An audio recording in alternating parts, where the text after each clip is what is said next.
Hi, I'm Steve. I'm the bassist from Lipstick. Hi, I'm Greg. I'm the lead singer for Lipstick. And this is the episode where Steve does a shot every time Greg complains that death metal isn't really melodic because he doesn't like guitars.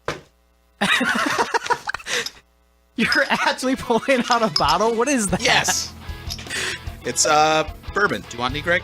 No, I gotta keep my my straight edge street cred. I did not expect him to actually pull out a bottle. That's pretty tremendous. So here's the trick, is Greg and I have had this argument many times where he says, I don't like this music, it's not melodic because it's rap or it's death metal or whatever, and I'm like, Greg, the human voice is capable, I can't even get this thing open. The human voice is the most versatile instrument that we have. It doesn't need to be melodic, and even in that context, it actually is melodic here, and also guitars can be the melodic instrument. Steve, great job introducing what album we're talking about. What album are we talking about, Steve? We are talking about everybody's favorite, absolute favorite death metal album, written by everyone's favorite, you cheese-eating surrender monkeys! Gojira. What Gojira album are we talking about, Steve? We are talking about the seminal Gojira album, From Mars to Sirius, the one that everybody who actually listens to this sort of thing knows. So I'll go ahead and introduce our guest. We've got Drew Daybell from the Godzilla Podcast joining us on the program for the first time. Drew, welcome to the program. Thank you so much for joining us. Snarkiness thing is way more complicated than I thought it would. I'm super excited to be on, and death metal definitely doesn't need to be melodic, but I mean, I love it, man. You brought a guy on the podcast who's really into a band called Dying Fetus. Oh, nice. So we're definitely against each other on this, whether death metal's, yeah. I love death metal. It's my favorite genre. Nice. So typically, the way we begin our shows is we go around the panel and talk about our history with the band and the album in particular. So I think it would make the most sense to start with Drew, then go with Steve, and then go with myself to talk about our experiences with Gojira. So Drew, how about you talk first? You were telling us before the episode that this is a core album in your life. So part of your core mythology is this album. So when I was 14-ish, I had watched a music video on, I believe it was Fuse was the channel back in the day, and this music video, Duality by Slipknot, blew my mind. I didn't know music like that existed. I had never heard music like that, and these guys that were like jumping around with masks, I thought it was the coolest thing ever. Coolest thing I'd ever heard. So very shortly after that, I purchased, and this will lead into Gojira, I purchased the third Slipknot album, and I'm like, I was loving it, but it was a little heavy. Like, I'd been raised on country, and that was just about it. So I had no idea that this stuff existed. It was like a whole new world, and of course you're 14, so you're developing, yourself, your personality, your individuality, and pretty soon after, hardening myself to this Slipknot stuff, listening to the two albums that came before that, I was like, I like this a lot. Like, I love it, but I want to go harder. So I'm on YouTube one day as a 14, 15-year-old kid, and I come across this thumbnail for a video that said Gojira Remembrance. I think it's like 2006 Hellfest, which is apparently in France. And I clicked on that because the thumbnail image looked pretty cool. Once again, blew my mind. And this is a song from, I believe, the album just before this one we'll be speaking about today. But the technicality, the musicianship, their precision live, and just the brutal, it was exactly what I was looking for. So guys, pretty soon I'm in an FYE, which I don't know, that might be like a national chain. Do you guys have FYE where you're at? We used to. Back when it existed. No, I bought many a CD from FYE, many a Kiss album from FYE for the fans who have listened to our Kiss episodes. See, and yeah, I know nothing about Kiss, so I'm your death metal guy here. When I get into Gojira, so I'm in the FYE, I see this Gojira album that, I don't know, perhaps I'd heard of a song from this From Mars to Sirius album, but I'm like, oh, I know I like that one song, okay, from this band. I buy the album, and back then you have your CD player, your like non-skip whatever CD player, and I mean, I don't know if MP3 players existed at the time, but I certainly didn't have one yet. So I'm shoving it into my pocket with this album in there, and like it barely fits in your pocket, and you have to position it just the right way. And even though it says non-skip, it still skips sometimes. And I'm listening to this album, and I kid you not, I can credit this album for turning me on to, I mean, we can get into our discussion today, a genre, kind of like the term heavy metal has been used in the past. People bring up the label extreme metal nowadays, and that's certainly what I enjoy the most, is the death metal branch of extreme metal. And so it was hard for me to listen to this album because I hadn't really heard anything like it before this album, but I knew this is what I wanted to get into. So I remember listening to this thing, and even though it was oppressive and slightly like intimidating, I would this sounds terrible, but I would numb myself to it. And it was like, I gotta just power through. The coolest thing ever. Exactly. Powering through until I am to where I am today, which, I don't know, you can pretty much just handle anything. I really love a lot of Cannibal Corpse's discography. I'm just looking at, I don't know, if it's extreme, I at least want to check it out. But I'm at least on the side of Greg here, where I'm still to the point where if it's extreme for extreme's sake, I don't generally care for it. But if it's catchy, and I guess you could say melodic, I'm all for that. Like Dying Fetus is one of the most melodic death metal bands. I guess you could say catchy, melodic, however you want to phrase that. Death metal bands, I've ever heard. And so for me, it's just gone on from here. This album started out for me, the obsession onto today, where this is like my favorite thing, guys. I was so excited to come on with and listen to you, or speak with you guys. And yeah, I mean, we'll get into it. So there's my history. I like that you said that you don't like extreme for extreme's sake. But right after talking about how much you like Cannibal Corpse. Dude, some of their albums are, I mean, I've showed, fans of your podcast, you've had Joe on for like Final Fantasy stuff, correct? And Megadeth. Okay, so, but I've showed Joe a few slightly non-traditional Cannibal Corpse songs that are a little groovier than they normally would be.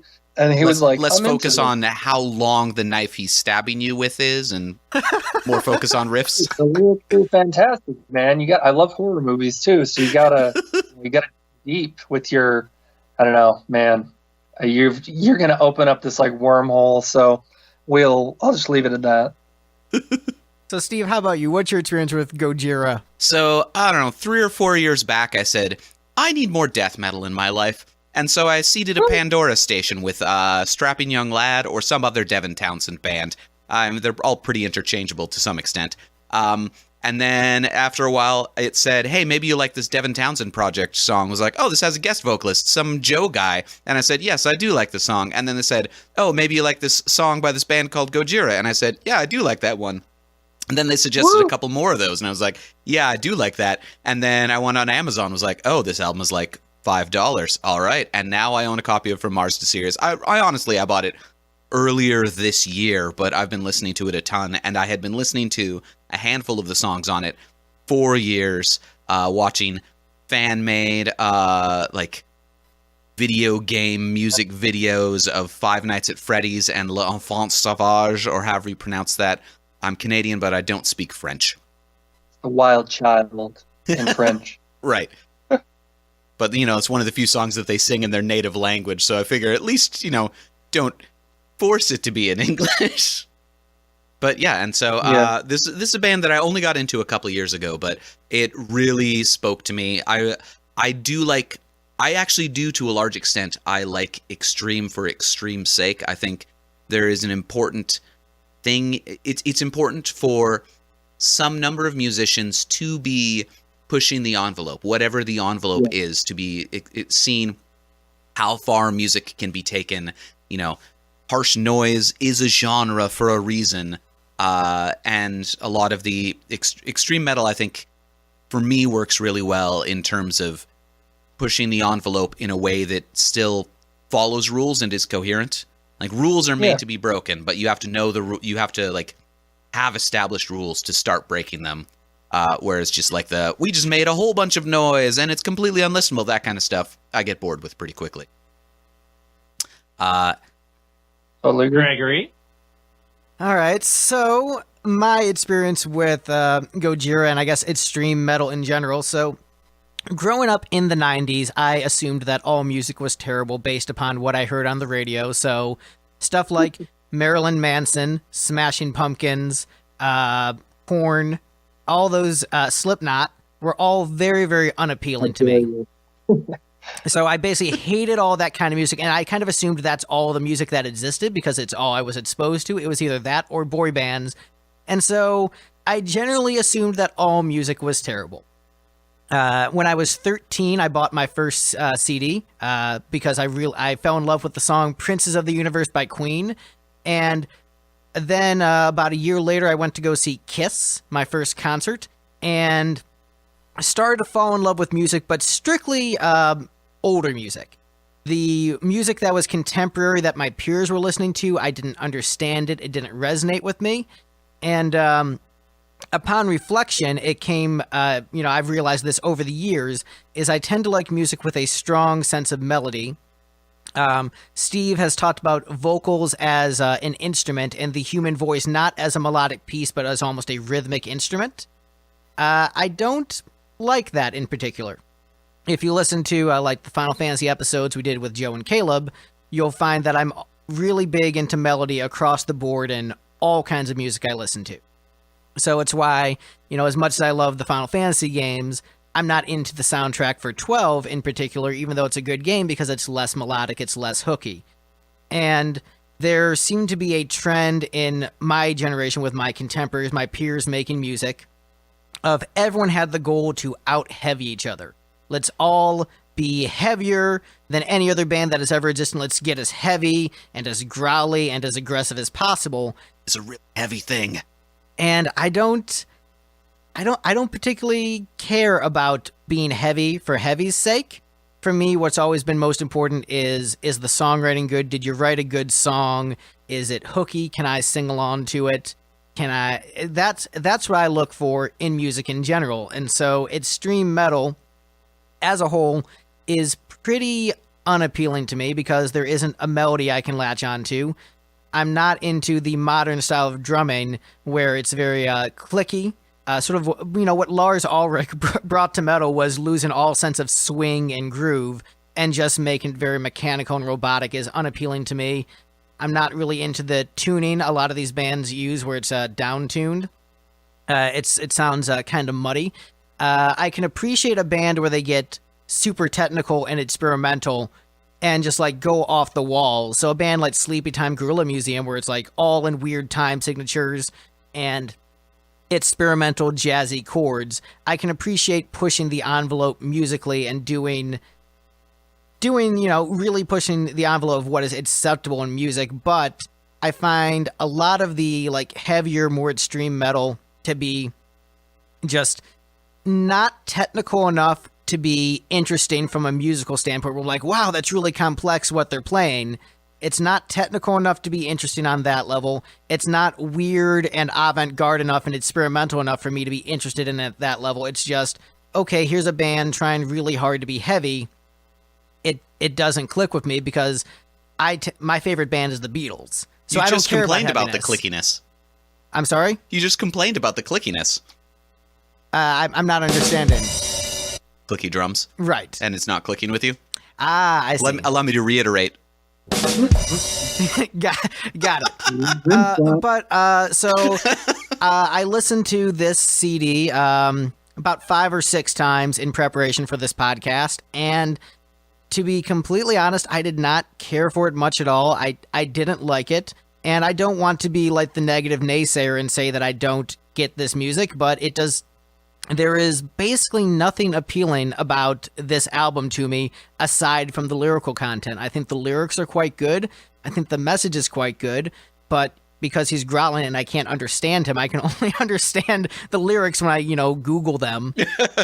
And it's unfortunate because there's a good message on this album, but for the most part, musically, there's only a couple spots that I find worthwhile. And if I were to Like there's two songs that I would probably revisit on my own again, but overall, this album was a bit disappointing to me, and I'm gonna be honest, I don't get it. It's not like this is a super technical or difficult to play album aside from like the blast beats. But since I don't care about blast beats, I'm like, oh, cool. You're playing like this one beat really, really fast. Can you play a shuffle? Can you play something with a sense of swing or groove? You know, I like old R&B like Al Green. I like jazz and, you know, that kind of stuff. And this is just... You just really want an extreme metal skiffle band, huh? Yeah, I want an extreme metal skiffle band. I want something with some swing and some groove to it. If, you know, Steve and I were talking about this earlier, all the bands I like tend to have a sense of swing to them, and they tend to be really melodic. That's pretty much across the board, and there is absolutely none of that here. I think there's some really great lyrical messages. And Complain about the lack of melody, we're calling it. Yeah, and as Steve takes a shot. But yeah, for me, why did I go with the cheapest bourbon? I'm going to try to be as positive as I can about this because I've realized I've been very negative in past episodes, but yeah, I honestly did not care for it. Yeah, I was very interested in why you guys chose this album because per your, I don't know, looking through your episodes you've done thus far, I was like, and you're doing Gojira, like that was... Because Steve likes it. Because we do a lot of stuff that I like, and we don't do as enough stuff that Steve likes, so I'm trying to balance it out. Steve loves this album. The real reason is that Greg watched the Lost in Vegas episode about this band. I actually didn't. Oh, you didn't watch that one, but he saw that I had that CD on my shelf and was like, okay, well, I know that Lost in Vegas did an episode about this, and they like everything, so this is probably pretty good. No, I did it because you talked to me all the time about how great Gojira is and how I should listen to them. It's true. I have used it as the sound check on multiple episodes of this podcast. And so I decided, you know what? I have never told you should listen to them. I've just made you listen to them. No, you told me I should listen to Gojira the same way I'm like, you should listen to Al Green. And the same way you did not like that Al Green album at all. Like, I'd say that's the best way to get your friends to like an album is force them to listen to it, right? Well, the thing is, I enjoy sharing music with Steve, and Steve has shared some very great music with me. I've fallen in love with the Smashing Pumpkins catalog because of doing this podcast. Smash Pumpkins are my favorite band. Nice. Yeah, so I mean, that was a band I didn't like at all, and then Steve successfully converted me, and I'm really glad now. I love them. They're probably like in the top 30 of my favorite bands. You know, they could get to top 20 material. Like they're very, very good, and I'm enjoying them a lot. And I wanted to give Steve and his music more of a chance, and so I went outside my box, went outside my comfort zone, checked it out. It's, you know, I used to DJ at a metal club, and so they would always, they would always. Well, no, let him explain how he DJ'd this metal club, and it'll make more sense. Because that's wow. So I don't like metal. Don't really like metal. I once DJ'd at a metal club. What? So the thing is, when I'm basically a rocker. My wheelhouse musically is rock, and I can extend out into metal like Megadeth, but I don't tend to get much heavier than that. I need a sense of melody. But my good friend Billy Morris, who played on, you're going to be so drunk by the end of this episode. My good friend Billy Morris, Greg. Who played on the first Lipstick album, also played with Warrant, Quiet Riot, a whole bunch of other bands. He owned a metal club in Cleveland, and he asked me to DJ. And so I would play hard rock and metal. I never got as heavy as Gojira, but I'd play like Megadeth. I'd play some Slayer. I'd play to, what the crowd wanted, but I never really went that far. But, did you ever play true metal like Godsmack? Never played Godsmack, but I played plenty of Manowar.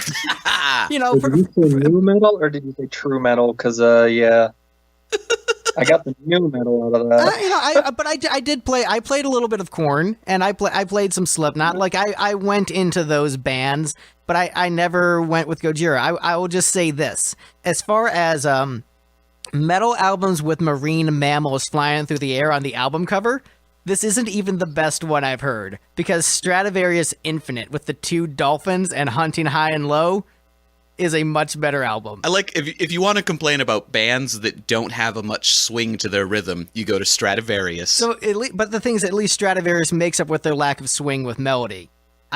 This didn't have swing, didn't have melody.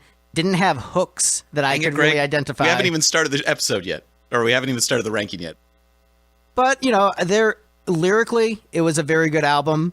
And, I'm going to try to...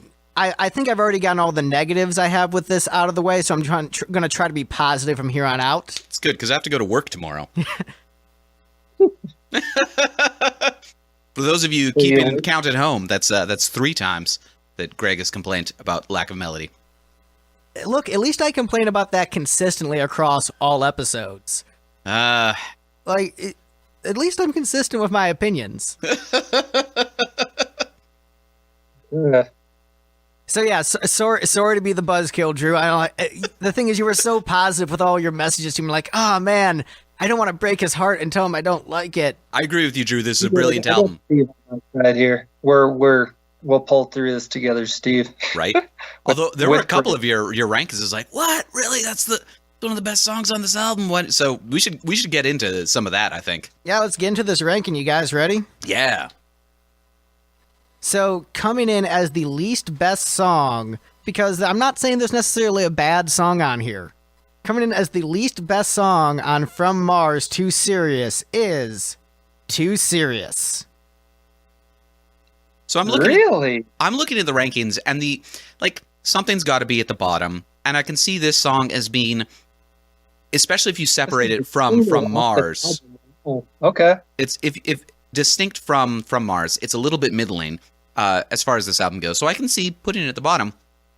What confuses me is both of you separated it from Mars in your rankings. I put them right next to each other because they belong to each other. They're a unit that if you take them away from each other, From Mars is just kind of a middling interlude song, and To Sirius is just a standard song that they do. But together, they're this great cohesive unit where they do this great contrast where the From Mars section represents current humanity with all of our violence and our awfulness, and that's the quiet part of the song. And To Sirius represents an ascended version of humanity where we correct all of our flaws and become better people, and that's the heavy part. And I love that contrast. It's great. So Steve, remember how in other episodes you've given arbitrary bullshit reasons for your rankings? Yeah, I have. Yes. So most of these songs kind of blended together for me, aside from a couple standouts. So I basically had to rank mostly upon lyrical content. Oh, this is the one that says the words "master race," isn't it? Yeah, it says "master race" in the lyrics, so I just put it at the bottom for that. Fair. A bunch of white guys singing about the master race at the bottom. So the reason the whole album would blend together, I would suppose, is because it's supposed to, because it's a story. I toyed with the idea very early on when you guys contacted me of just ranking them in the order of the track listing on the album. Well, the thing is, I love concept albums. I'm not against a album flowing together, but I need distinct hooks for me to remember the differences between the songs. The musicality didn't shift enough between song to song, aside with a couple exceptions. So, in the same way that an AC/DC album, all the songs kind of sound the same, this is kind of like that, versus an Alice Cooper or even a Pink Floyd concept album, the songs will vary wildly in terms of style and tone. The style and tone is pretty consistently brutal, which, if that's what you're brutal, looking for, with beautiful, interminglings. I don't know what you'd call it. But there's a lot of on this album too. Respites. But it's not distinct enough in each separate song, a different tone. It's not distinct enough, so that's why it kind of flowed together for me. And also a concept album, very heavily story driven, where I can't understand what the vocalist is saying. Well, it probably doesn't help that you don't listen to the genre, so you're not used to deciphering death metal lyrics. Also, he's got a bit of an accent, and a lot of the lyrics are this weird, syntactically awkward Franglish. Right, but I mean, the lyrics were very good on this album, except for the Master Race stuff. Was okay, I get what you're going for, but just that specific phrasing. Technically, it was in quotation marks. He was quoting somebody else talking about master races. Oh, yeah, then it's fine. You've heard Der Führer's face, right? I have not.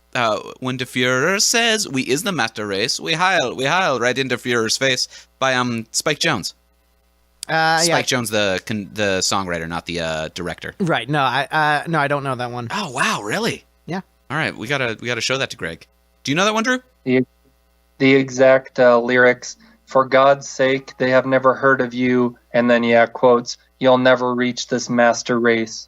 So, like, the master race he's referring to is something already, like, heavenly, which, I don't know. I come from a Mormon background, which I am no longer, but they do believe that there's some sort of perfection up there, where everyone gets along, but it's still, like, it's perfect, air quotes, but it actually is perfect in their mind, but everyone has distinct individuality. And then you try to get into that, like what that could mean, and I guess we just can't understand that yet. And I'm like, okay, well, whatever. So, so you think of it in the context of this album? You think of it as actually a supernatural entity? I was interpreting it as a ascended humanity, the best version of ourselves.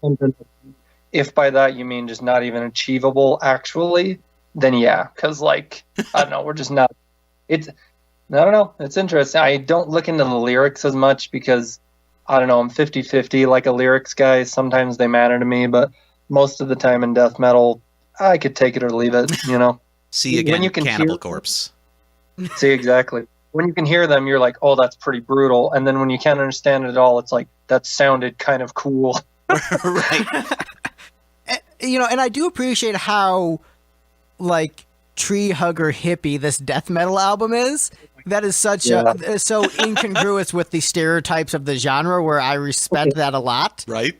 But like I said, even though I know they probably weren't going for the Nazi thing, Slayer does that pretty well all on their own. Yeah. It's still just, if I'm given an arbitrary reason to knock points against something, anything that might be accidentally construed as a Nazi thing, I'm like, yeah, you know what? If I'm ranking for bullshit reasons anyway, sure. Drew, you put this in your top third, right? Oh, yeah, because I need the heavy. I need it. It is something that I like. I got to strike that vein, hit it hard, get a real pure shot of the heavy. Yeah. Freaking Too Sirius, guys. It sounds evil, which is awesome. I don't know, just really listening to it. Some of my notes, I guess, if these even make sense, I said ferocious opening. I like that it has this electronic sort of part, and I believe that Joe Duplantier, the lead vocalist to this band and rhythm guitarist, he does this live thing where he actually does filter his vocals. He'll get close to the mic and kind of pull away from it while he's screaming, and it will fade in and out, it will echo as it fades out. And so that's in this song, and he'll do that live using some sort of, thing on the mic. And it's definitely an Gojira outro. The way a typical Gojira outro across their albums is they write a riff indefinitely for a minute and a half to 3 minutes. And if you like the riff, oh yeah, that's awesome. It's like if you and then just Joe screams with a ton of reverb. Oh yeah, there's certain signature Gojira things that they sprinkle in throughout their albums, and my favorite Gojira signature. Oh, the slide! I'm glad that you have that drop, because yes, I had no idea what that noise was when I'm a kid listening to this, and then I had a lot of friends who are musicians. I listen to a lot of music, but I am not a musician at all. And my friends listen to this album. He's like, he can slide forever, because these slides just go on. And I don't know if it was particularly from this album, but certainly from their next one. He uses some of the this one. Green slides. Yeah, on this album, yes. And then on it's my favorite album by them, The Way of All Flesh, their next album. He can do it for 5 to 10 seconds straight, and it's brutal. Dang. It's brutal. I do like the slides a lot. That's actually probably my favorite thing that they're doing musically, are those slides. That sample isn't actually the slide. That's one of the things that really hooked me on this band, is I heard that sound and was like, I recognize that sound. The sample I have is in the original 2D Duke Nukem 1. There were these Acme blocks that would fall from the ceiling, and that's the sound effect of them falling. I was like, Gojira's making that sound on their guitars? What the heck? It's amazing. What's crazy is that they can make this sound so organic through stuff. This isn't the greatest in Gojira's discography. This is not their greatest. This isn't their opus. I really like it, in my opinion. But like the fact that they can use that and have it feel like an organic part of the song, it's great. Yeah. I don't know what else to say. I would say that's probably the most distinct thing I noticed about them musically that separates them from other bands of the ilk. Because, you know, like I was saying, they weren't doing anything that was really impressing me musically and showing me why they stood out from the pack in terms of, you know, I listened to, you know, some 70s prog like Rush, and the, you know, what separates them is like, okay, we're going to play really complex time signatures and be really in sync with each other. So I wasn't getting that from the band. I wasn't getting, you know, incredible rip-in solos or you know, hooks that were really blowing my mind in terms of being memorable. But those slides, Yeah, they're not really about solos. They're more about like just a heavy riff. No. I was pondering this a few days ago. Like, excuse me. Like, there's a couple of different kinds of heavy that you can go for, and I think they all have their place. Like, you know, we were talking about Sleepy Time Gorilla Museum before, and they've got like heavy where it's just inaccessible and complex, but sounds evil. And then that same band has heavy where they're like, this is a song that is literally about the vocalist's dead brother, and the sample of a voicemail at the end of it is probably the last words he ever heard from the man. Like, there's that kind of heavy. And Gojira goes for like a boot stomping on a face for all eternity kind of heavy, where it just sounds like armies of darkness marching into your home and crushing you for 7 minutes at a time. yeah, I mean, they're meant to sound huge and massive. I mean, they're called Gojira, named after Godzilla, the kaiju monster. Right, So and they're all just the meant to pictures be- are whales. They're supposed to be huge, thunderous, slow, and plotting. And like, yeah, they accomplish that. If that's what you're into, this band succeeds. They succeed with what they set out to do. It's just I don't care necessarily about what they set out to do. You know, we're here already. I knew I'd have to bring this up at some point in the podcast, but like So back soon. when I was listening to this for the first time, this was more than a decade ago, and loving it, trying to put them in a genre, because yes, you still see all over the place, this is death metal. This sounds like death metal sonically. Lyrically, this is not death metal at all. And so it was really weird to be like, yeah, Gojira's death metal. Well, yeah, they sound like it, but they're not really, because death metal, the lyrics have to be about like killing and murder and death. And that's a signature of death metal. And this band does not have that at all. To be fair, their lyrics are all about death. It's just death on a larger scale. This is the you know, death of a planet. Band's death metal, yeah. I don't know, man, but it's that when I came back from, and I didn't even see the progressive label put on them as much back then. Like maybe it was, but I just didn't pay attention to it as much. And then maybe 5 years ago, I'm looking up Gojira, and you know, I've listened to Gojira so much that I've listened myself out of them. Like I put them up on this pedestal, but I just haven't listened to them for a few years because I've gone on to listen to other things that interest me more. And you know, I'd come back to it like for this, but it's that this label extreme metal came out, which at first I was like, what the heck is that even? You were talking about other bands that are thrash, you know, Megadeth, Slayer, the Big Four, Metallica, Anthrax. I would maybe say that extreme metal is just like heavy metal is for people who listen to, let's say, for the lack of a better word, normal music. Heavy metal too far, and so it's heavy metal. It's harder than rock, you know, metal, but I think that maybe extreme metal is reaching a little far for even fans of heavy metal. So like extreme metal is bringing it to the next degree of, oh my gosh, there's this huge threshold, and you really gotta either strap in for it, or you're like listen to it for a song maybe if you can stand it, and then you're like, I'm out, I'm good, it's not for me. Right. Extreme metal is designed to scare people who like the metal that gets played on the radio. Yeah, and it's designed to not appeal to me. Like I get what they're going for. For me, I'm not into the metal arms race of like, we need to be heavier than this band. Then the next band's like, we need to get heavier. Everyone's trying to out heavy each other. And I like noticed that was the trend and consciously made the effort. You know what? I'm going to scale it back and just focus on just writing catchy pop hooks, which is not for everybody. Like someone who is into this album probably wouldn't like us very much. And that's fine. There's different music I was gonna say, I haven't listened to Lipstick yet, but I'll try you guys out. I'll listen to some stuff. I mean, we're basically an old school classic rock band.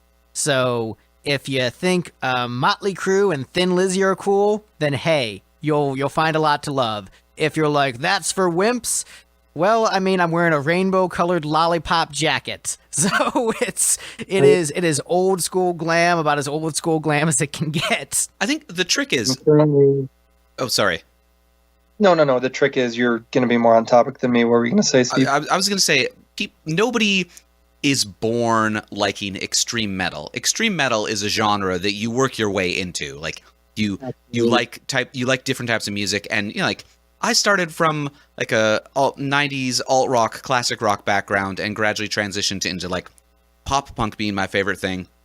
And only after like several years into adulthood and migrating my way through metalcore did I finally discover extreme metal and be like, oh, this is kind of the coolest thing ever. But so you don't just land on being an extreme metal fan. You have to work your way there. And I think that results in the people who like it have fairly diverse tastes. So they might have come at it from the point where they're like, yeah, I loved 80s hair metal, and I just followed the way metal transitions since then and got super into like modern tech death kind of thing. But I still love any band that sounds like my classic 80s hair metal band. See, but I don't think that's necessarily the case, and I'll tell you why. So remember, I came from Cleveland, which is a big metal city.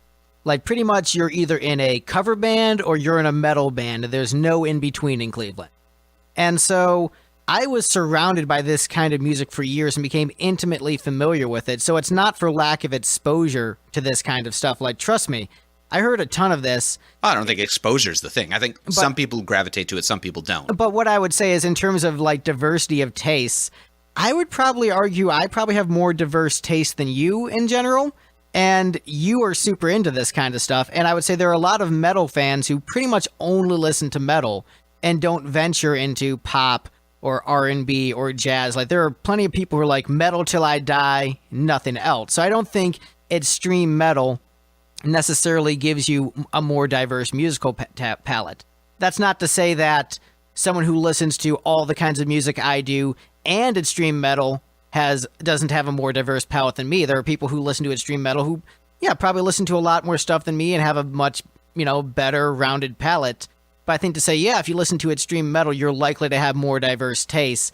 I don't think that's really a true statement. I don't mean more. I mean more diverse than the median. I don't mean more diverse than, actual musicians who've sort of made a lifestyle choice of studying genres and knowing a lot about music. Like, obviously, you have more diverse taste than your average layperson. But like somebody who gets into extreme metal probably has more diverse taste than somebody who, just enjoys whatever's playing on the radio. Or somebody who just enjoys metal that plays on.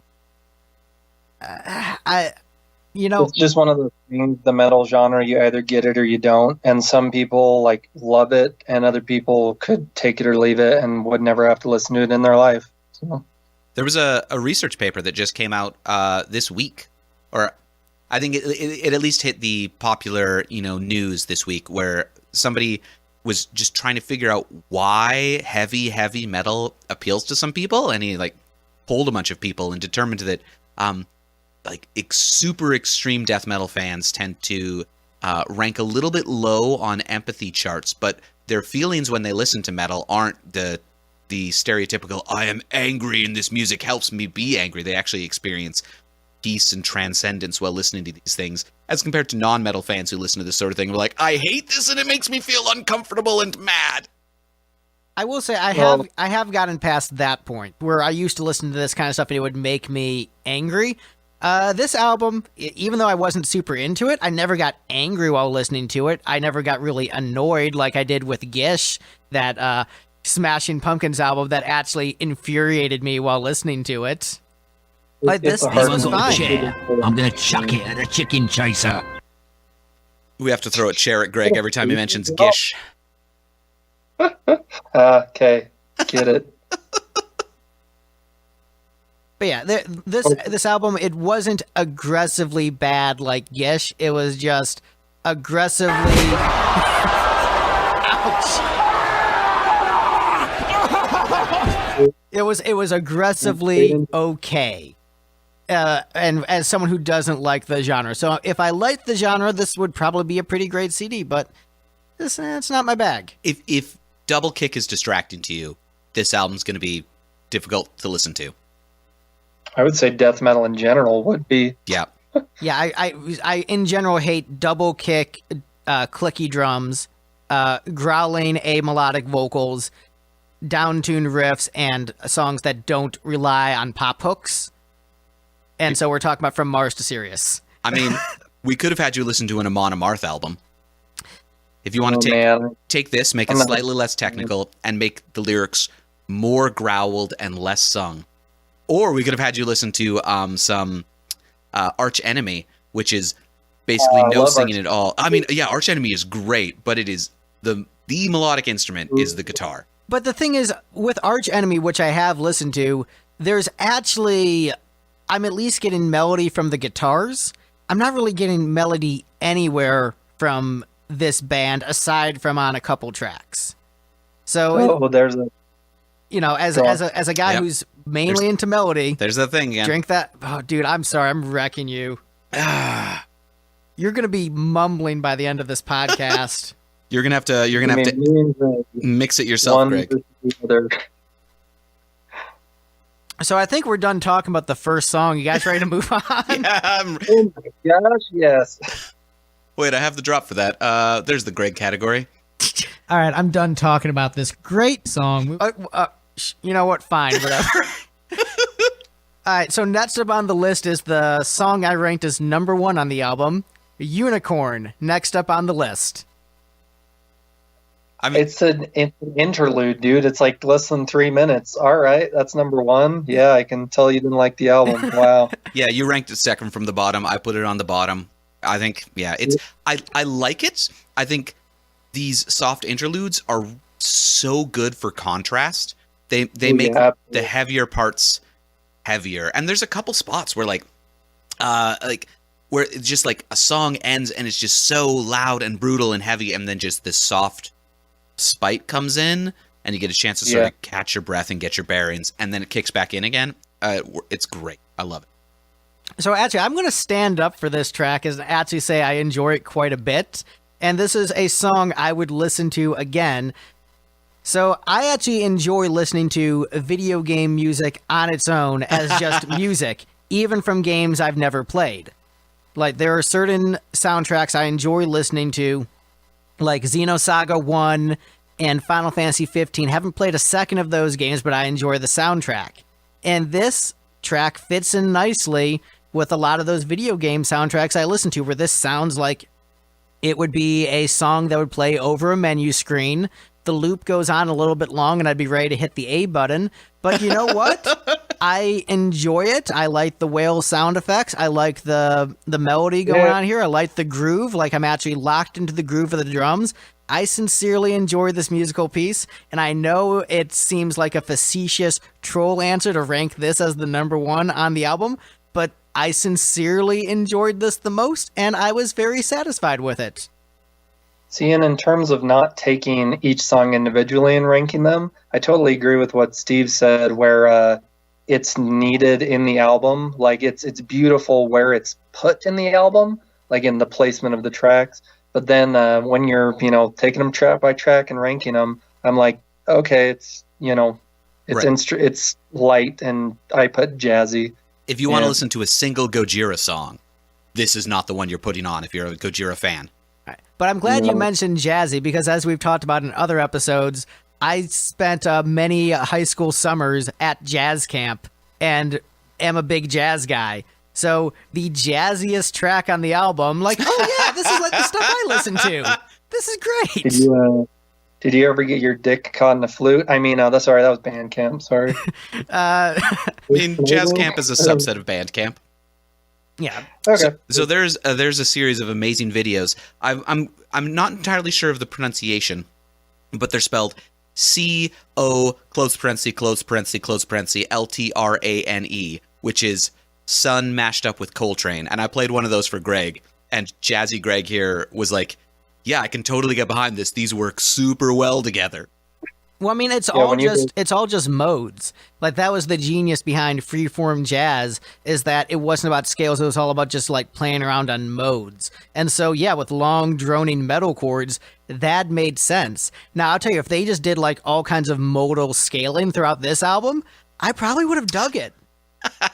Like, that would over these like slow chugging chords. If I had that, that would grab me in musically. But I feel like this album really could have used like some ripping, bitchin' guitar solos and some badass leads, or just like a jazz flute going, or nuts. a jazz flute. I would have been like, hell yeah, this is great. It just feels like it's missing some instruments. I don't know what it is, but they're certainly not solo. Yeah, they are a unit. Yeah. Yeah, it's all about. So I've got the Wikipedia page open for the current iteration of this album and the earliest iteration of this album in 2006, and it's sort of interesting that the modern version of it calls it technical death metal, progressive metal, and groove metal. They're a unit all working together. Yeah. When you were saying earlier, like, a lot of these terms didn't really exist. The earliest iteration of the Wikipedia page just calls it death or thrash. See, I don't get what's progressive about it, though. That's like, when I think progressive in general, I think complex chords, complex time signatures, and I'm not really getting that here. Progressive in any genre, if you're saying progressive rock or progressive metal, would just mean something which at the time was not being played in that way. And so I'm thinking, like, when I think progressive metal, which might be my second or third favorite subgenre of metal, it's that it's either not being played that way in general within the genre, or they're going, I mean, it sounds metal enough, so it's housed under metal, but they're going in a direction that is either pioneering and like, changing the genre up, or they're doing something wholly unique, and maybe the genre itself, like all the other bands within, will never go in that direction, but like, it's something new. So Nirvana was a progressive rock band? Sure. Progressive punk. Dude, they literally just slapped heavy metal, some journalist on there, because they're like, well, rock, this is harder than rock, so what's harder than rock? Metal. And the heavy just stuck on there. So labels mean nothing, man. It's just right. It's people who love the music trying to group it somehow and be like, well, because if somebody asks you what salt tastes like, what the heck are you going to say? When somebody false equivalency. It's kind of like umami, but like somewhere between umami and bitter. Yeah, that's a pretty good description. But I think that's actually a good point, is when I heard that this was a progressive metal band, so I think that's maybe partially my fault for the expectations I had going in versus what I got. When I heard progressive metal, I was hoping I was going to get Sleepy Time Gorilla Museum. We're like, yeah, this is going to be weird and avant-garde and off the wall, and it's going to be just like absolute insanity. And it was just, chugging brutal riffs, which is fine, but it wasn't like, I don't like heavy for heavy's sake. And so if it's going to be like this, it needs to be like so avant-garde and off the wall where I respect it from just like a creativity. I didn't even know you could do that with music standpoint. Versus like, just a heavy album. There's nothing for me to latch onto, aside from this awesome video game track that we just talked about. See, 2006, man, at least in metal mainstream, this is weird. Like, their newest album, Magma, in my opinion, is forwarding the metal genre in unique ways. Like, they're one of the few big bands that's really, like, I don't know, taking metal in different directions that I love. And so, but by 2006 standards, this is out there, man. Like, maybe nowadays it isn't as progressive, but back then, unless you're like really, really underground, I know this is some weird metal. I read an op-ed once that, not an op-ed, but like somebody's blog post, an op-ed by somebody who's not getting paid, that I think did a really good job of explaining the difference between progressive metal and avant-garde metal, using the metaphor of architecture, in that progressive metal to a large extent, is all about taking the existing rules and building something bigger and more intense than what has gone before. You make progress by following the rules to an extreme. And so like you get a big what's the movement where it's just square concrete buildings that are a brutalism. You get like brutalist type buildings, whereas avant-garde metal is more like a Dr. Seuss painting where you break the rules, you throw them out, and you do something completely unexpected. And I think that's a good distinction between the two. It's a brutalist edifice versus Dr. Seuss building. Anything avant-garde in any artistic medium, I just think it's not necessarily for commercial purposes at all. It's like take it or leave it, whether anyone likes this thing. Yeah. Progressive being exactly what you're saying, like taking at least the tiniest, percentage of what is already established and building upon it. And like I said, you can either take it in a direction where nobody's ever going to actually sound like this, or you're, taking the whole genre somewhere, and eventually, other bands will start sounding like what you're, Either nobody will buy it, or everybody in the genre will sound like it in 5 years. Right.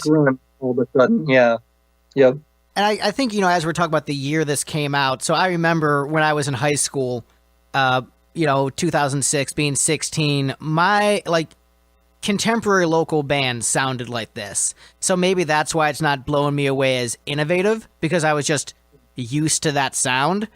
And so I probably went into this album expecting too much from it, expecting my mind to be blown, this is how they, completely revolutionized the genre. And I didn't get that here, or at least, okay, I can, see why these songs resonated with so many people. But, hey, this jazzy song, badass, dudes. Dude, I had to say that in my notes about several of the parts to, different tracks in this album. I'm like, this sounds like a jam session, jazzy, really, I don't know, it's weird for metal, man, but they make it work. So let's move on to the next track, unless we have more to say about Unicorn, the best song on the album. Sorry, composition. Best interlude of the album. Yeah. All right, so next up on the list we have From Mars. Sirius, this is the whisper vocals in between tracks. So as isolated, as taking each track individually and ranking them, I have it at the bottom because I'm like, Joe's doing his whisper vocals. That's okay. I put it right next to Sirius. I think the two belong together. They're separated from each other. They just don't work. I do really like I like the melody of this one a lot. I pushed off the ground with all my might. Yeah, so the trick with this song, lots of boodly doodly doodlies in this album. Right. It was very refreshing to hear actual melodic vocals on this. He sings throughout the entire album, Greg. Well, it was nice. It was he nice. sings more than he doesn't sing. Yeah, no, he's singing. He's just so here's the trick, is the technique that he uses vocally is the same technique that you use primarily vocally, Greg, just down an octave. So he's doing an intense screamed sing, but he's singing notes. And in the grand scheme of metal growling, he's barely growling. I know there's people who go way beyond what he does. So, I mean, I get that. But what I'll say in terms of this track, the annoying thing, this is maybe just my familiarity with the familiarity I have with the genre, which is admittedly less than both of yours. But when I heard what the clean vocals sounded like, it felt very predictable for me, where I figured if he sings clean at all, it's going to be very low and droning, is what I assumed his clean vocals would sound like. And I was disappointed it fit into the stereotype of what I expected. I was hoping that I would get, as Steve and I saw Bohemian Rhapsody earlier today, maybe he would blow me away with a Freddie Mercury style vocal and be like, yeah, see, I do the growls, but I can actually sing. And I got, he's doing the low baritone droning thing. yeah, that's what most of these guys do. I was just really hoping he didn't fall into the trope so hard.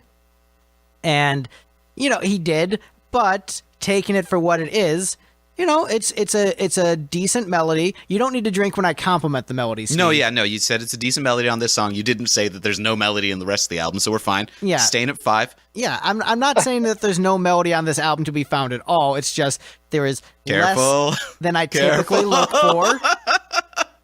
And so this track, it's not strong enough to make my playlist in terms of what I would listen to from this album. There's 2 tracks that would make the playlist, Unicorn and one other track we'll discuss later. So it's not that this is completely without merit. There are 2 songs that make the playlist that I think are good and I wouldn't rag on. And so if someone says, is Gojira a good band or a bad band, I'd say they're a good band I'm not super into, but I like a couple songs. And so I would think that. I wouldn't say they're bad. I would say it's not my thing. I like a couple tracks. This track isn't strong enough to be one of those couple tracks I'd revisit, but solid lyrics, okay melody. I kind of hate the drumming on this track, but I hate the drumming on most of the album. Really, the only track I think the drumming didn't anger me on was Unicorn, but otherwise, I kind of really dislike the drumming overall on the album. Yeah, but okay song. So the trick with the melody in this genre, Amon Amarth, again being an excellent example of following this particular trope, is I don't know how consciously you're aware of how this was structured, but you said that the melody seemed super predictable because yes, he growl sings throughout most of the melody, and that is complemented in the recordings especially by one of the guitars almost always playing the melody along with him to supplement it and really amplify. Probably actually Joe playing that since he's the rhythm guitarist, yeah. Yeah. So like that is how melodies in this genre are often done. Amon Amarth does that totally with the guy basically not singing and the guitars carrying all of the vocal part and just like hinting at what the vocal melody would be if he were singing it instead of just growling it. So they're like, hey, in case you want to know what the song would sound like with good vocals, listen to the guitar. I mean, they are good vocals. They are technically No, I know. very proficient growls. I'm being facetious. I know it takes a level of talent to do that. I get it. It's just, my favorite band is the Beatles. What am I looking for in music, Steve? I'm looking cliches and nonstop hooks. I'm looking for the implication of melody. You're looking for like implied melody, like, hey, just close your eyes and pretend that the song has melody. This is what it would sound like. I think that's a valuable thing, is like the idea that they don't spell everything out for you sometimes. Sometimes you know what the melody is meant to be based on your understanding of music, and so you can hear the melody when you listen to it, even though no one's actually playing it. Couldn't they just have the actual melody? They could, but sort of the point of art is like you don't have to do things the same way every time, and sometimes there's value in saying, no, we're gonna let you, the listener, fill in the gaps. Kind of like in a Godzilla movie where you don't see the monster and there's like all these shadowy shots, but Godzilla's there behind the fog. That's actually a really good example in horror movies. When you don't see the monster, that's way scarier than when you can see the monster. So, like Jaws is a great example. I will also point this out. I don't like horror and think it's a trash genre overall. So perhaps Greg, you and I can become best friends, but like my favorite genre, that's pretty much all I watch is horror movies. For me, it's I had a really rough childhood, and so I don't like the victimization I see in horror movies. To me, that's really annoying. I enjoy a good power fantasy. I don't like seeing people weak and defenseless and not being able to fight back. Like, that goes against the core of my being. It really upsets me. And because I think to myself, if I was in a horror movie, yeah, I'd punch the dude. I'd whoop his ass. Like when I got a gun pulled on me in Cleveland, what did I do? I punched the guy in the face and kicked the gun away from him. So for me, it's all about the victimization doesn't appeal to me. And it's like, oh, wait, who's going to survive? Is it going to be the virgin white girl? No way. Like, it's a bit too predictable. Like, everyone's going to die. You're really watching for the cool deaths. it doesn't appeal to me. So Yeah, horror is amazing. So Oh, yeah, I love horror. Just think of it this way, Greg. It's a power fantasy for murderers. Wow, I'm gonna blame the 5 or 6 shots for that. yeah, so it's not appealing to me. I get why people like it because I understand it's like, whoa, that was sick, that was cool. Like I get that side of it, but it's just it's not for me. I enjoy heroes. I enjoy good guys. I do enjoy a good story. I enjoy the heroes struggling, growing, learning. I don't always need a happy ending. But the whole, let's run away from this powerful force that is way stronger than us. Like, nah, fight back. Kick some ass. This is an outrage. I'm gonna go yell at the manager. But also, that's why Predator is so great. Yeah, because he was like, there's a monster, but we will kill. If it bleeds, we can kill it. Yeah, that's why Predator is so sick. That's a good film. And there are some, I like Nightmare on Elm Street. That's a good one. So it's not that I hate all horror. It's just, overall, I don't like the genre. it's all about that buildup of tension, man. And you mentioned Predator. That's throughout the whole movie. And then, I don't know, Nightmare on Elm Street to a lesser extent. But yes, it's, I don't know. I get what you're saying. The comparison rings true for me. The unspoken melody, played melody in metal, and the building up of tension in horror, because it's something that they just stretch out and drag out, and you're drawn into it because it's not there, the things you don't see. Yeah. And same with metal. Yeah. Yeah, so I'm into cheesy action movies, which is basically like the hair metal of of movies, where it's just you see everything and it's all huge and gigantic. I want the explosion in the center of the screen and the catchy hook to be the loudest thing in the mix. Yeah. So Hey, I'm into bad slasher films, so I can kind of, I can appreciate where you're coming from. I'm not a fan of action movies in general, but if it's like real cheesy, low budget slasher horror stuff, I dig it a lot. So yeah, so we're coming at, I think we have sort of fundamentally similar views, just coming at it from opposite ends of the spectrum. So you enjoy the cheesy horror movies, I enjoy the cheesy action movies. We're sincerely invested in it the same way you're sincerely invested in this kind of metal, the way I'm sincerely invested in the Beatles. It's just we don't agree on the thing we're sincerely invested in. because to me, I'm looking for something that's catchy and extreme metal. Because heavy for heaviness sake, there's no point in it most of the time for me. That's harsh So noise. to me, a band like Dying Fetus, which I cannot recommend enough, their last 2 albums especially, Wrong One to, can we swear on this podcast? Oh, yeah, Yeah. go nuts. The album Wrong One to Fuck With by Dying Fetus and Reign Supreme, amazing. But to me, because I've been steeped in the genre for so long, it feels like the Beatles. It's exactly what I want, but it's so The Featles. light and breezy to me, because I've been listening to this for a decade plus, and so I'm like, I don't know. That's my Beatles, man. You just crazy. sold the band to me. Dude, they're so catchy. Yeah. Yep. Like I up will Dying- check out Dying Fetus. I can't guarantee I will like it, but honestly, the best way to get me to check out a band is say, Greg, they're like the Beatles. Like, oh shit, I gotta check that out. It's probably awesome. They're like the Beatles of black metal.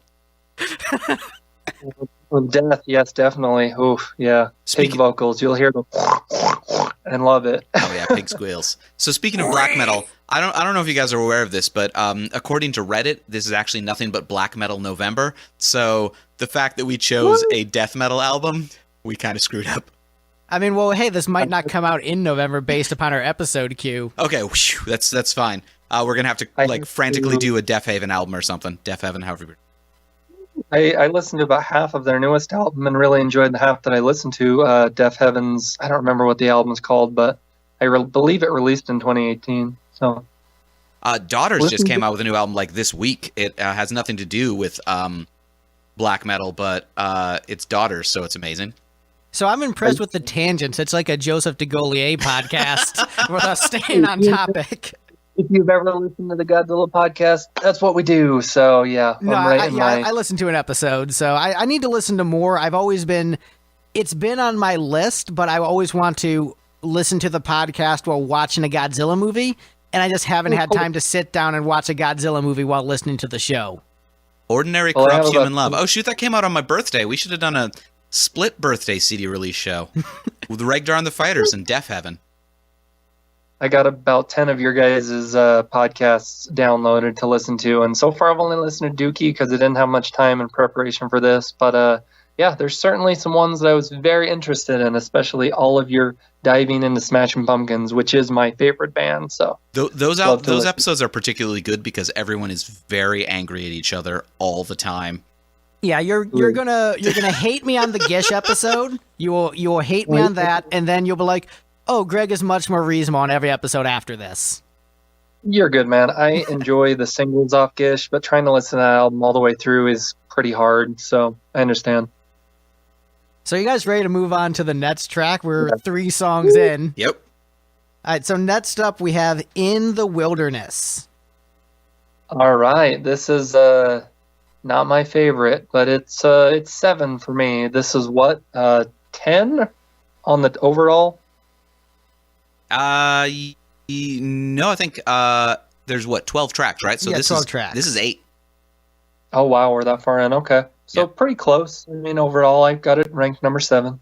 This is probably largely me. You guys put it pretty close to each other. I put it third from the bottom. Just this is I like the song. I don't think there is a bad track on this album, but this one just sort of gets lost in the shuffle a little bit. I like the tremolo guitar they have going on there. I like the outro. So one thing I really like about this one, coupled with World to Come, is so I took an apocalyptic fiction course in college, and we read a short. That's a thing? Yeah.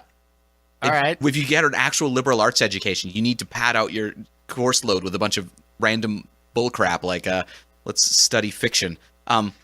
My 2 favorite classes were apocalyptic fiction and utopic dystopic fiction. They were great. But we read a short story called There Will Come Soft Rains based on the poem There Will Come Soft Rains. And the premise of the poem is basically that when mankind finally wipes ourselves out, Earth will continue and survive without us and just continue being Earth. Whereas the short story suggests that nature will in fact die because we will use nuclear bombs, and then the only thing that will be left is sort of the primal residual forces of the Earth that is, plate tectonics and rain. And In the Wilderness, Into World to Come, I think presents a great example of that, of the character astral projects into the future where mankind has wiped themselves out and all that's left is just barren wastes.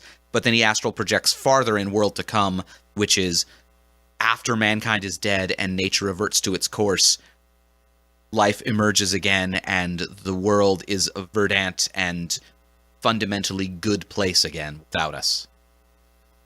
I just love that astral projection has become mainstream since the Doctor Strange movie, where like the average non-nerd now casually drops astral projection into conversation with me. I'm like, wait, what? I mean, I've been playing Dungeons and Dragons since... Well, yeah, I know. Look, I know you know what astral projection is, but I'm saying when one of my coworkers at the office drops an astral projection reference, it always trolls me. Just if I guess you're not a fan of horror, but if you watch the Insidious film, that's like I think half to a quarter of the film is just astral projection, and yeah, it's there. But you're right, Doctor Strange put that forefront into mainstream. So got to have your action sequence set in astral projection because CGI is cheaper than props. Right? So it wasn't weird at all. So my notes on In the Wilderness is this song has a lot of changes, and it is hard to predict the direction of the music. So I will give it credit for, if we're talking about it being progressive, in the sense that you can't predict what will happen next, the song succeeds, if that's what you consider progressive music. For me, I think there should be some semblance of a hook you can latch onto. So for me, this kind of progressive music feels like a failure in the sense that they were just bad at organizing their thoughts, is the way that I feel. That's what I feel about the track. Fully agree. And so and I feel really bad, but the snarky notes I made also say this is the song I'd go outside during when I saw them play at a local club. is one of my notes. You don't even smoke. But I'd go and hang out with the smokers just to not hear the song anymore. And also the line, "Explore the forest," made me laugh. Because it's so metal the way they sing it. It's like, "Explore the forest." I burst out laughing when I heard it the first time. One of my notes is the lyric on this one, "Planet Earth will overcome," and kind of just clubbing you over the head with a message at this point. I mean, I love that they're environmentalists, love it. Great cause, I suppose. But then, like, Planet Earth will okay, I guess. Like, come on, man. Planet Earth will overcome. Like, that's a little straightforward for a lyric. I don't know. Just for my taste.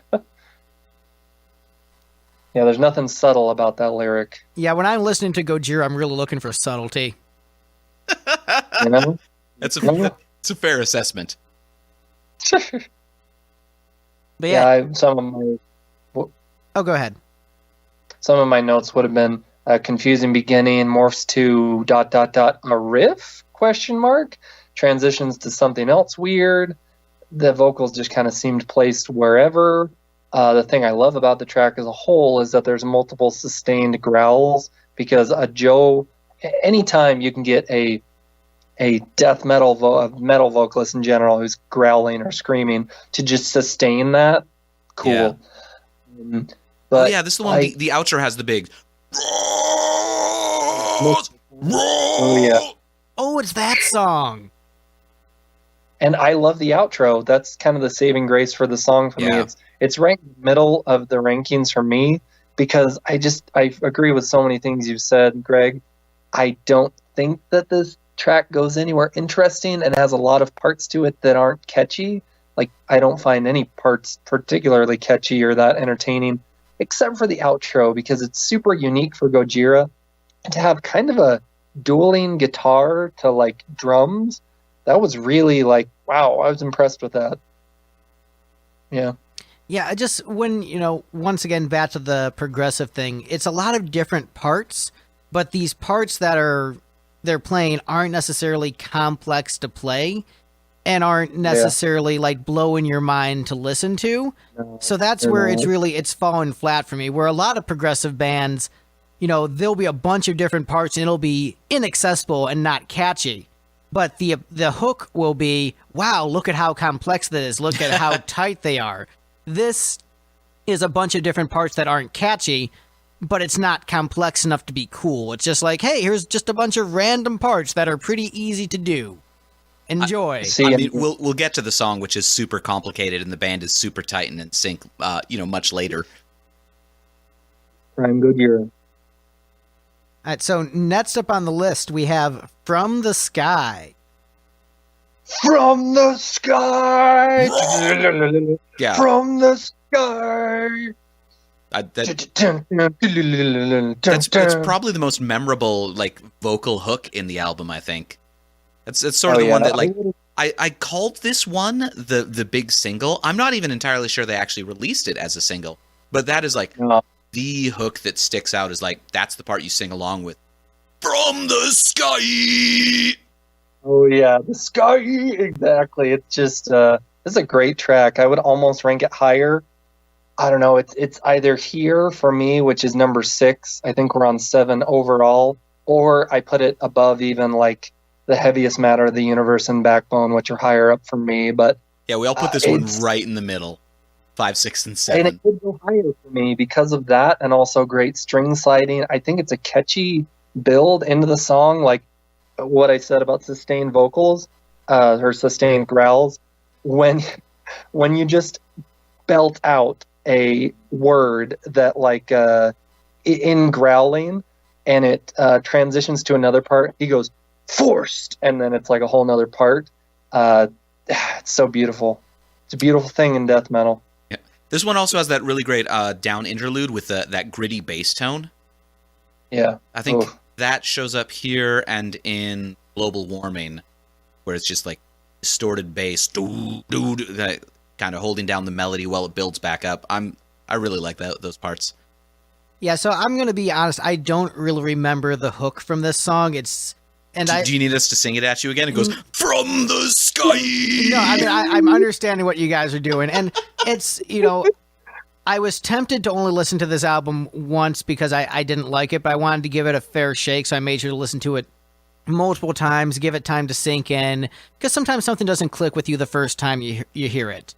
So, like I said, I listened to this about, 5 or 6 times just to make sure I had time to let the material sink in. What I remember about this track is that they sort of mixed together the growling, took on a different dynamic because they were higher pitched growling harmonizing with the low growling. Yeah. Which made the song more melodic overall, and it was an interesting vocal take. And so I thought that if that was throughout the entire album, I probably would have enjoyed this CD quite a bit more.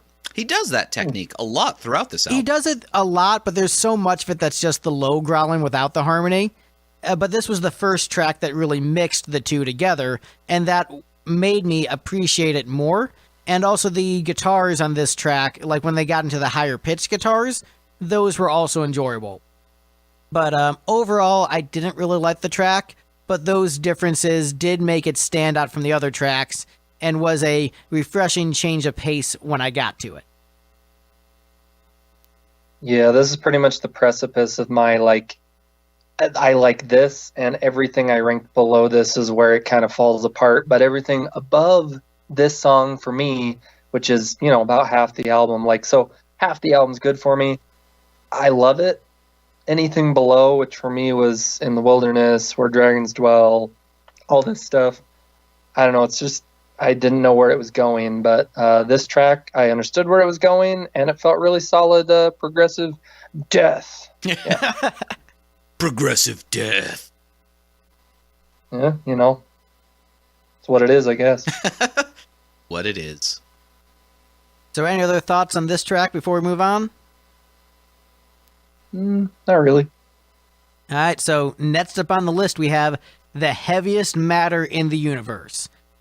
Oh my gosh, the title of that track. It's such a good title. It is a fantastic Greg, you had a title. snarky joke prepared for this one. Yeah, so my snarky joke for this one is that it's a great title, but it's not even the heaviest song on the album. So that is hilarious to me that this song, which is a bit poppier than a lot of the rest of the album, true. is called The Heaviest Matter in the Universe. Enter in the realm of nothingness. I feel the cold, my eyes are shut, my fear is slowly dying. I Bridge. mean, so great for a band called Gojira, which, you think they're going to be talking about, the massive, kaiju behemoth on the cover, but they're actually talking about a black hole, which is the heaviest matter in the universe. That is pretty clever. So I appreciate the lyrical content. I appreciate that they got clean vocals 6 songs into the album. That was nice. So I think there were a lot of things going for this song that made me want to like it a lot. The clean vocals, the clever lyrics, the great title. But I wasn't that into the song. I wanted to like it because I'm like, man, what a great song title. You ranked it top half. I mean, I ranked it top half because of those individual components, but I still wouldn't say I like the song. So, yes, it was more enjoyable than a lot of the stuff on the album, but I still didn't really like it, and I wanted to like it. And that's disappointing because I want to be positive. I want to be open to different kinds of music, but just the songwriting just didn't grab me. The hooks just weren't there. Despite being catchier and poppier, it still wasn't actually catchy and poppy. Which it totally doesn't need to be because it's progressive death metal, but I understand why. It doesn't need to be. That's not the point of the genre, but it's not what I want. You had this one third, right? True? Yeah, because, dude, the lyric, but it feels so bad like a freak in a cage. Down, down, down, down. So good. I got building intro, trudging kind of sludge. Quickly picks up pace, crescendos to a tasty riff. Oh, we got another one of those belted out growl lyrics, just single word when he goes, suffer! And head swinging, I don't know, fantastic drums, my opinion. Then, man, just so much of this track works. And yeah, it works even now to today for me, where I've just been listening to death metal, black metal, I guess prog, whatever metal. But then like I was afraid in pulling this album out from the dusty nether regions of my the back parts of my mind, where I'm like, I haven't listened to this for a decade plus. I used to love it. It holds up in this high, like it's on this high pedestal for me, but I don't know how I'm gonna like it anymore. This song still rang true, whereas about half the album was kind of but the heaviest matter in the universe, it holds up, my opinion. It's kind of like, when you watched Pokemon and Dragon Ball as a kid, and then you watch Pokemon now and it's terrible, but then Dragon Ball is still sweet. Exactly. I've got a Dragon Ball Z. I've got a Goten on the front of my shirt and Goku on the back right now. So yeah, I get where you're coming from. All right, so we're like completely. All right, so we both agree Dragon Ball is sick, right? I think that one's pretty unanimous. Dragon Ball's great. Right. We did cover Chala Head Chala on our last CD, so we've got that going for us at least. I believe Steve, your thoughts on this, or are we? So the heaviest matter of the universe. So good. Technically, I ranked this one second from the bottom, but I love it. Like, this is one of those things. Like, there is not a bad track on this album. If like you put a gun to my head and told me a track had to be removed from this album, I'd say fine. I guess Unicorns. And then if you did that again, it'd be heaviest matter in the universe. But I would be really, really upset with you, and like, strongly consider it. Be like. Can you shoot me in the arm, maybe, and we'll compromise that. Leave heaviest matter in the universe on the album. Shoot me in the arm instead. I really want Brad Page from I'm in Love with That Song podcast to listen to this episode to hear you say there's not a bad song on this Gojira album after we did Queen and Al Green, just because I know that would troll him so hard. I'm gonna send him an email like, dude, make sure you listen to the Gojira episode. Just trust me on this. I'm not going to say there's bad songs on Night at the Opera. It's just songs I'm not as into. I don't even know. I can't even respond. Anything beyond all right, I'm metal, done talking about this great song. I don't know, man. Yep. So yeah, any other thoughts on the heaviest matter in the universe? Just the track itself. When I was writing my rankings, I couldn't remember if the track was titled "The Heaviest Matter in the Universe" or "The Heaviest Matter of the Universe." It's kind of funny because it is of the universe, so it could either be speaking about a physical thing or like the heaviest subject matter of the universe. Oh yeah, I called it in my notes too. As did I. It is of. Yeah, that is the actual title. So they left it open. Yeah. See, and when you say that, these guys are French, which even to this day, as far as I know, the French metal scene, these guys were like pioneering the French metal scene back in 2006 when this album came out. But then I listened to a lot of over the pond metal, and when it comes to them singing English or writing English lyrics, you're right, sometimes they get away with some unique takes on grammar, and sometimes it works, because I listened to an album like 4 times and don't pick up on it, but then I hear it for the 5th time and I'm like, well, that sounds a bit off, but they don't even know or they don't care, so it works. Right? Dude, Loudness is one of my top 10 favorite bands. You need to talk to me about weird foreigners trying to sing in English, and I'm all about that.